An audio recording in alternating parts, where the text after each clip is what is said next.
네, 그건 아직 남아있어요. 11학년 아이들은 이런 거 하면 좋을 것 같아요. 아까 액티비티가 만약에 내가 9학년 10학년이 없다, 이거 들어가서 서머캠프만 하면 좋은데, 서머캠프의 기준은 뭐냐면 돈 많은 데만 가르쳐 전혀 없어요. 일반 좋은 데에서는 프리카리지 좋아요. 좋은데 나 돈 많다 라고 얘기하는 거예요. 말고 대학 입학에 큰 영향이 있냐? 없어요. 근데 물론 아이가 가서 너무 잘해가지고 거기 교수님하고 정말 친해지고 그 교수님한테 레코멘데이션 받아가지고 대학에 낼 수 있다, 그건 좋아요. 근데 그게 아니고 가능하면 프리로 돼 있는 곳이고요. 비용도 한 3천에서 4천 정도 있더라도 이 정도만 봐도 굉장히 괜찮은 캠프니까, 궁금하신 거 있으시면 연락 주셔서 이 캠프 괜찮냐고 물어보시면 언제든 저희가 답변해 드릴 거예요. 네. 그래서 좀 넘어갈게요. 그 다음에 라이딩 관련된 것들도 있으니까 요 종이에 다 있어요. 그러니까 이건 그냥 넘어갈게요. 그 다음에 이제 SAT, 디지털 SAT가 좀 바뀌었죠. 바뀌는 거, 네, 바뀌는 거. 그렇죠. 네, 바뀌는 거 잠깐 볼게요. 실제로 바뀌는 거는 미국은 2024년 내년부터예요. 내년 스프링. 그리고 SAT 그 시간이 좀 짧아져요. 3시간에서 2시간. 컴퓨터로 보거든요. 컴퓨터로 보기 때문에 애들이 너무 집중할 수 없다는 걸 알기 때문에 짧아졌어요. 2시간으로. 그 다음에 패세지 자체도 리딩에서 영 패세지들이 한 2면하고 뭐 더블 패세지 뭐 이렇게 있었는데 그런 것도 없어지고, 문제는 한 퀘스트는 한 문제씩 이렇게 나오게 돼요. 그리고 칼큘레이터는 쓸 수 있는 섹션 없는 섹션이 있었는데 다 쓸 수 있어요. 그리고 그 스코어를 며칠이 그냥 받았어요. 왜냐면 온라인으로 시험 보니까. 네. 근데 집에서 볼 수 있는 건 아니고요. 어디 센터 와서 시험을 보는 거예요. 지금 10학년이나 10학년 학부모님도 계세요? 네. 10학년 학부모님들 같은 경우는 아직까지 페이퍼로 볼 수 있는 기회들이 좀 남아있어요. 네. 온라인으로 바뀔 때 어떻게 될지 모르겠어요. 2016년도 SAT가 바뀌었는데 그때 첫 시험 진짜 어려웠어요. 그래서 첫 시험은 좀 어렵게 보통 되는 것 같은데, 마지막 시험도 쉬웠거든요. 그러니까 그 바로 TV네요. 그러니까 마지막 시험 치고. 네, 그래서 가능하면 10학년까지, 아니 9학년도 괜찮아요. 페이퍼로 볼 수 있으시면 페이퍼로 보고 보는 게 쉬운 게, 이게 어떻게 되는 거냐면 문제들 있잖아요. 문제들을 만들어 놔요. 미리 쫙 만들어, 패턴을 막 만들어 놓고 새로운 문제들을 이제 가끔 집어넣는단 말이에요. 근데 기존 마지막 테스트들은 새로운 문제를 집어넣을 필요가 없는 거잖아요. 그 패턴이 없어졌으니까. 기존 패턴들은 대부분 다 나오거든요. 그래서 연습을 하고 있을 때 애들 느끼기에 굉장히 좀 쉽다라고 되는 것 같아요. 네. 저는 이제 한국에서 대학을 나왔는데, 한국에 이제 마지막 학력고사에서 되었거든요. 아, 나이가 안 나나요? 네. 나도 얘기 안 했어요. 네. 그때도 굉장히 쉬웠어요. 아시겠지만. 네. 대부분 좀 그런 것 같아요. 네. 그러니까 입시형이 바뀌면은 또 그 마지막에 이제 쉬운 거잖아요. 네. 그렇죠. 굉장히 보시면 이제 언제는 PSAT 아마 11학년도 볼 거예요. 요번에 PSAT 보는 아이들은 온라인으로 봅니다. 알겠죠? 그리고 PSAT는 점수 이렇게 10학년 때 보는 거 보는 하나도 안 중요하고요. 중요한 거는 11학년 때 보는 게 중요한데, 이것도 대학 입시에는 영향 없을 수 있어요. 하지만 뭐가 있냐면 그 내셔널 메리트 스칼러십이라고 있잖아요. 거기 퀄리파이가 되는 시험이에요. 11학년 때 보는 것들이. 네, 그래서 거기에 올라가서 뭐 파이널리스트 되고 상 받고 이러면은 굉장히 좀 좋은 거니까 그것도 중점적으로 좀 좋을 것 같고, 실제로 미국에서 온라인으로 바뀌는 거는 2024년 스프링부터 4월부터죠. 4월. 내년 봄. 3월. 내년 봄부터 바뀌게 됩니다. 이걸 위해서도 저희 프레스티지에서도 온라인으로 아이들 시험 보는 거 준비가 돼서 올해 한 5월, 6월 정도 나올 것 같아요. 그러니까는 미리 온라인으로 공부하고 싶으신 분들 그런 걸 통해서 좀 진행하시면 되고, 아까 말씀드렸던 요것도, 네, 요거 10학년 저희가 이 드린 것들 중에서 컬러로 되어 있는 게 있어요. 여기 보시면 어떻게 페이퍼로 공부했을 때 어떻게 하면 좋냐라는 것들이 있어요. 네, 컬러로 되어 있게. 그래서 그 다음 뒤에는 저희가 미들스쿨 프로그램도 있으니까 그거 보시고, 이 미들스쿨 프로그램은 너무 잘 돼가지고 반이 2개, 3개만 나눠지고 있는 반이니까요. 특히 리딩 관련해서 관심 있으신 분들은 언제든지 문의해 주시고, 이거는 진짜 리서치 관련된 거니까 문의해 주시면 됩니다. 그리고 또 다른 게 없죠. 네, 이렇게 되고, SAT가 바뀌는 거, GRE 보신 분 계세요? 네, GRE 보실 때 어떻게 봤냐면 이 1000문제가 너의 점수를 결정한다. 첫 문제 틀리면 그 다음 점수가 틀려지는 거예요. 그렇죠? 똑같은 방식으로 바뀌어요. 그래서 SAT도 디지털 바뀌면서 스테이지 1, 스테이지 2가 나와요. 스테이지 1에서 내가 만약에 지금 5개 맞았어. 그럼 스테이지 2 갔을 때 아무리 잘 봐도 440점입니다. 근데 스테이지 1에서 16개, 20개 맞았어요. 스테이지 2 갔을 때 아무리 낮아도 680점. 이런 식으로 좀 바뀌게 돼요. 그래서 첫 번째 섹션이 굉장히 좀 첫 번째 스테이지가 되게 중요하다. 거기에 영어랑 레슨 나오고 이런 것들은 저희가 진짜 아까 저희 성장하려고 러닝하려고 노력한다고 했잖아요. 저희가 매년 그 내셔널 테스트 프랩 어소시에이션에서 하는 세미나 같은 게 있거든요. 그런데 가서 같이 얘기 듣고 거기 있는 칼리지 보드에서 나온 사람들, NCT 나온 사람들 얘기 듣고 다 하는 얘기들이니까 아마 정보도 저희가 제일 빠를 것 같아요. 네. 이렇게 됐고 바뀌는 어떻게 바뀌었는지 이렇게 패세지 하나당 퀘스천 하나씩 나온다라고 보시면 될 것 같고요. 영어 부분이고요. 수학은 지오메트리가 원래 SAT에 별로 없었고 SAT에 스탯이라든지 이런 것들이 좀 많았는데 스탯이 좀 많이 없어지고 지오메트리가 좀 많이 들어가는 성향이 되는 것 같아요. 그래서 지오메트리도 공부를 좀 잘 해놓으시면 좋을 것 같아요. 이렇게 바뀌는 거. 뭐 베스트 오브 타임라인은 어떤 식으로 공부하면 좋겠냐는데 이것만 좀 말씀드릴게요. 아까 원리가 11월 1일 있다고 그랬잖아요. 원리가 좀 중요하다고. 그러면 이거에 원서 쓰려면 아이들이 9월, 10월 2달 못해요. 그럼 언제 해야 되냐면 이 여름방학 때 해야 돼. 11학년에서 12학년 넘어간 여름방학 때. 그때도 아까 좀 전에 말씀드린 서머캠프나 이런 것들 있잖아요. 굉장히 중요한 시기예요. 그래서 이 시기를 놓치지 마시고 이게 준비를 하시면 되고 그러려면 SAT나 ACT는 가장 공부하기 쉬운 게 10학에서 11학년 올라가는 이 시점이에요. 그래서 이 시점 때 공부하면 좋은데 뭐 준비가 돼 있는 아이들은 좀 이때만 여름에 와서도 되지만 그렇지 않은 애들이 대부분 많아서 보통은 1월 달부터 해서 아이들이 좀 컨셉을 공부하고 저희 같은 경우는 이렇게 해서 8월 달 시험 또는 10월 달 시험을 끝내는 것들을 좀 목표로 하는 짧게 좀 끝내려고 노력하는 것 같아요. 그러니까 적응기가 필요하네요. 어쨌든.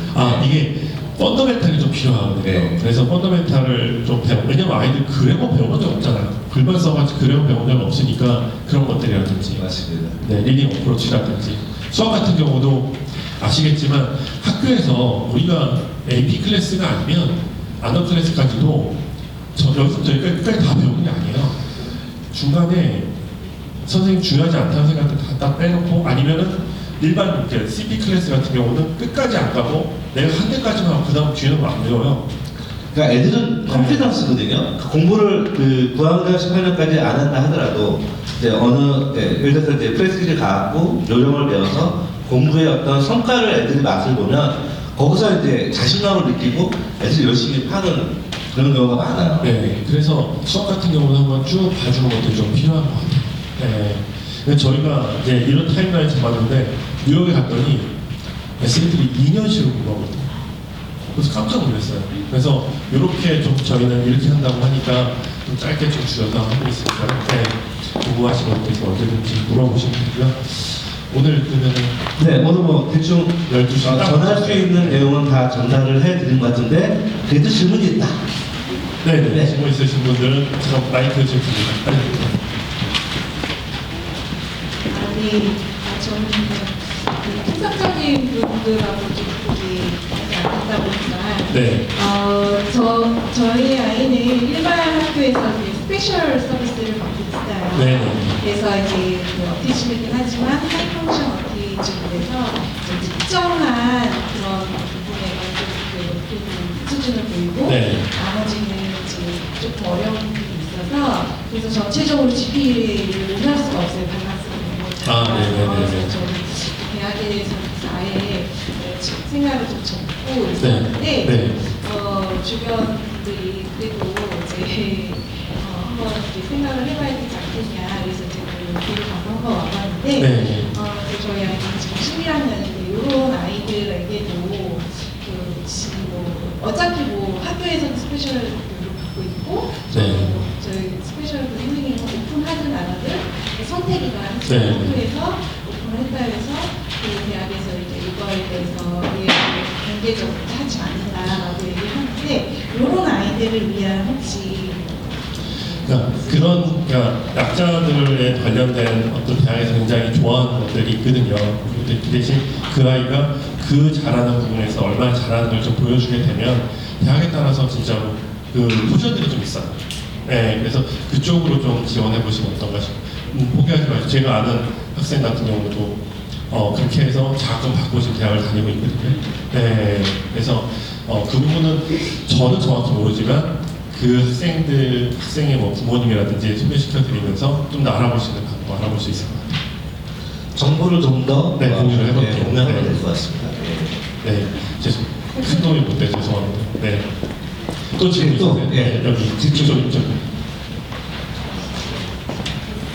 저기.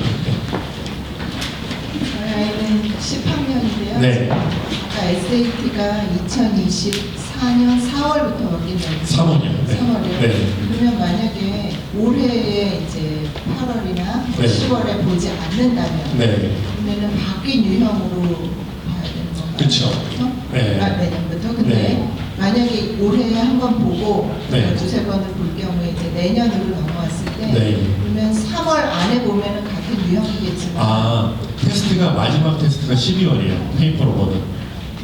올해 10월. 올해 10월. 예. 네, 그러니까 1년에 7번이 있는데요. 그러니까 3월, 그 다음에 5월, 6월, 그 다음에 8월, 10월, 11월, 12월 이렇게 총 7번이 있어요. 근데 이제 3월부터 바뀌니까 12월이 마지막 테스트예요. 바뀌지 않은 걸 올해 안에. 네, 올해 안에 보셔야 돼요. 12월도 12월 초에요. 네. 그렇지 않으면 공부를 좀 다른. 네, 다른 방식으로 하는 게, 그러니까 새로 바뀌는 잉글리시 같은 경우에는 SAT는 보캡이 좀 더 중요한 요소가 됐어요. 그 전까지는 보캡이 그렇게 중요한 요소가 아니었거든요. 문맥상에 어떤 의미를 가지는데 영어 같은 보캡이 중요한 보캡도 공부를 많이 하시면 좋을 것 같아요. 한 가지 더 네, 네. 있는데요. 학교에서 그 이제 수업 받을 때 네. 레귤러 클래스, 아너스 뭐 이렇게 다 있잖아요. 네. 그때 그뭐 레귤러에서 예를 들어서 네. A 플러스를 받는다 네. 이런 거 하고 아너반에서 네. 이제 A가 아니다, 네. B나 뭐 이렇게 가 그럴 경우에 좀 더 무슨 GPA에 네. 어떤 쪽이 더 좀 유리한가요? 네. 그러니까는 그 언어반이 물론 이제 어려운데 그거를 그래도 굳이 들어가서 B를 받는 게 네. 난 건지 아니면은 조금 편안하게 레귤러 클래스에서 A 플러스를 받는 게 전체적으로 봤을 때 네, 전체적으로 봤었을 때는 점수보다는 아까 랭킹이 중요하다고 했잖아요. 그 랭킹을 올릴 수 있는 방향이 가장 좋아요. 근데 이제 랭킹을 올리는 거는 웨이티드로 하거든요. 언웨이티드가 아니라 무슨 얘기냐면 아너스 학교마다 좀 틀리긴 한데 아너스는 CP 클래스가 4.0이라고 아너스는 4.0, AP는 5.0. 그 기준이 된단 말이에요. 그러면은 거기에서 B면 뭐 몇 점, 타임체가 나오겠죠. 그래서 그렇게 됐었을 때 이 아이의 전체 그 점수로 랭킹이 나오잖아요. 그렇기 때문에 아너스를 가서 조금이라도 더 그 웨이트를 더 받을 수 있다면 아너스로 가는 게 더 낫고, 근데 아너스로 학생이 너무 가기 싫어. 근데 이제 부모님이 억지해서 보내면 더 역효과가 나니까 네, 이렇게 하고 주변 분들 좀 이용해 주면 좋을 것 같아요. 그래서 이렇게 하면 좋다더라, 아니면 그 위에 있는 선배들이 얘기해 주는 것도 굉장히 좋고요. 네, 그렇게 해서 아너스로 가는 걸 저는 솔직히 더 추천을 좀 드려요. 물론 한 가지 경우가 있어요. 선생님이 굉장히 힘든 선생님들이 있어요. 가끔 가다가. 그래서 우리 학교에 이 선생님 정말 힘들어요. 그렇기 때문에 그러면은 이 선생님은 안 하는 게 어떻게 보면 더 유리한 거죠. 점수를 주지 않는 선생님. 그것 때문에 다른 과목까지 다 망칠 수 있는. 한 가지만 더 네. 그 액티비티 할 때 아까 한 10개 정도를 넣을 수가 있어요. 네, 어플리케이션에. 그러셨잖아요. 근데 그게 이제 좀 뭐 이것저것 중구난방으로 하는 것보다 네. 약간 비슷한 쪽에 어떤 네. 그런 커리어를 만드는 게 네. 그런 게 더 학교 측에서 봤을 때 네. 입학 사정관들이 봤을 때 어떤 분야에 이 아이가 더 관심이 있다 이렇게 보여지는 네. 그런 그쵸. 그렇게 네. 생각이 네. 되는 거겠죠. 네, 맞는 얘기시고. 그래서 네. 커뮤니티 서비스 같은 것도 그 자기 액티비티 하는 거하고 퍼스널 액티비티 네. 비슷한 쪽으로 이렇게 가는 게 더 유리한가요? 네, 맞는데요. 이제 커뮤니티 서비스 같은 경우는 자기 퍼스널 액티비티에 연계돼서 할 수 있는 것들이 많잖아요. 아트라 그러면 거기 가서 아트 스쿨로 애들한테 가르쳐준다든지 이렇게 여러 가지 연계할 수 있는 것들이 있으니까 그런 것들 정말 괜찮고요. 이제 여기서 한 가지 좀 팁은 뭐냐면 미국 대학은 undecided, undeclared라는 그런 게 있어요. 왜냐하면 내가 메인을 정하지 않고 들어가는 거예요. 네. 근데 메이저를 정하고 들어갈 때 장점은 내가 그걸 너무나 좋아하고 잘하고 이런 것들이 있을 경우에는 그걸로 넣으면 좋아요. 근데 그런 애들이 전국에 얼마나 많겠어요. 그러니까 여러 군데 내 액티비티가 이렇게 막 한쪽에 몰려있지 않고 좀 이렇게 고루고루 나눠져 있다 그러면 언디사이드나 언디클레어도 좋은 방법 중에 하나다라고 좀 말씀드리고 싶어요. 네, 도움이 되셨나요? 예. 또 궁금하신 거? 역시 오늘도 좀 완벽했군요. 예, 지금까지 공유해주신 우리 이영호 원장님한테 큰 박수 한번 부탁드리고요. 네, 질문이 있나요? 네, 질문하세요. 네. SAT 시험은 보통 3번 정도 보고 네. 그중에 제일 좋은 점수로 내잖아요. 아까 네, 네. 스코어 스코어도 말씀하셨고 네. 그런데 3번 이상 볼 때는 마지막 스코어가 들어간다고 들었거든요. 전혀 아니에요. 상관없나요? 전혀 없습니다. 네. 네. 상관없습니다. ACT는 12번까지만 볼 수 있어요. 네, 그렇죠. 12번까지 보면 또 없겠죠. 네, 감사합니다. 자, 감사합니다.